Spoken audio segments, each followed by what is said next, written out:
আসসালামু আলাইকুম। আপনাদেরকে আজকে দেখাবো তরুচন্দল গাছগুলার পাতা আস্তে আস্তে এই যে ছোট পাতাগুলো সরে। এ দেখেন এই সরতেছে।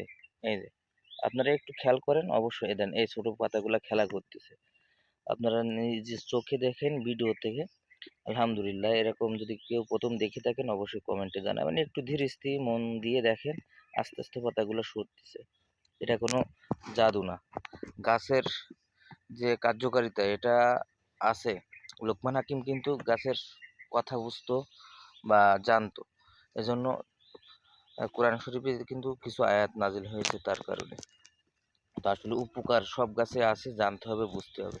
তো দেখেন তুরুচণ্ডল, এটা বা বনচণ্ডল বলে। দেখেন তুড়ি দিছি, সাইড দিয়ে আস্তে আস্তে সরতেছে। এটা আপনারা একটু খেয়াল করেন। এই পাতাটা এখন কত ফাঁকা আছে, আস্তে আস্তে দেখেন এরকম চ্যাওটা হয়ে যাবে। এই যে দেখছেন, ধীর মস্তিষ্কে দেখেন ইনশাল্লাহ পেয়ে যাবেন যে আসলে ঠিক কিনা। এই যে দেখেন এই পাতাগুলো দেখেন আগে কোথায় ছিল, এখন কি হয়ে গেছে। এই যে একবার আইটি আসবে, এটা কিন্তু ফাঁকা হচ্ছে, এটা আইটি যাচ্ছে। এটাও কিন্তু দেখেন কত ফাঁকা হয়েছে, আগে কিন্তু ফাঁকা ছিল না, আঙ্গুল যাচ্ছে। এই যে দেখতে পাচ্ছেন কত ফাঁকা হয়েছে, এটা কিন্তু এটে গেছে। দেখেন এখানেও এটা, এই দুটো খেলা করতেছে, নিজের চোখে দেখা যাচ্ছে। আলহামদুলিল্লাহ খুব ভালো লাগতেছে। আপনারা যদি প্রথম দেখে থাকেন অবশ্যই কমেন্টে বলবেন, আর ভাই বিজ্ঞানের দেখার সুযোগ করে দেবেন। ভালো থাকবেন। আসসালামু আলাইকুম।